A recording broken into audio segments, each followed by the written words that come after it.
Welcome everybody. So it's the bank holiday weekend. We're going to begin this morning with a reading from Bring Me the Rhinoceros, John Tarrant's very good book introducing koan practice. And this is not, well, I'll just let Philip read it and you'll see what it is. Thanks, Philip. Yeah. So this is from Bring Me the Rhinoceros and other Zen koans that will save your life. So maybe I should read it. So this chapter is entitled The Heaven That's Already Here. And this is Matzo Basho's advice to poets, which is just watch children playing, eat vegetable soup instead of duck stew. It is natural to look for the things you want outside of where you are now. That is the whole point of a journey. Yet this moment is all anyone has. So if freedom, love, beauty, grace, and whatever else is desirable or are to appear, they must appear in a now. It would be nice if they appeared in the now you have now. And if they are to appear and endure, they will have to be found in ordinary circumstances. Since ordinary circumstances fill most of life, the marvelous, the lovely will have to be right here in the room where someone is reading, someone is sick, someone is coughing, two people are making love, or a man is yelling at a dog. It will have to appear in the sound of rain splashing off trees, of a truck labouring up a grade, of TV from another room. It will have to appear in the sight of a child running, in the feeling of a headache, in the anxiety preparing for exams, in worrying over a sick child. It will have to appear in what is ordinary, usual, commonplace, and right under your nose. Namo Amida Boo. Thank you. So we're going to a period of meditation, taking a moment to find that central upright position. I usually find I have to lean back a little bit. That's pretty common. And then sinking into this moment, as John Tarrant beautifully said, it's the only one you will find anything in. It's the only one that's here.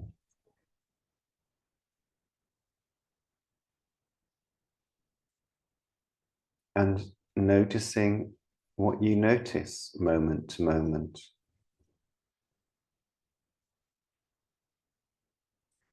A good place to start is with the breath entering at the tip of the nose,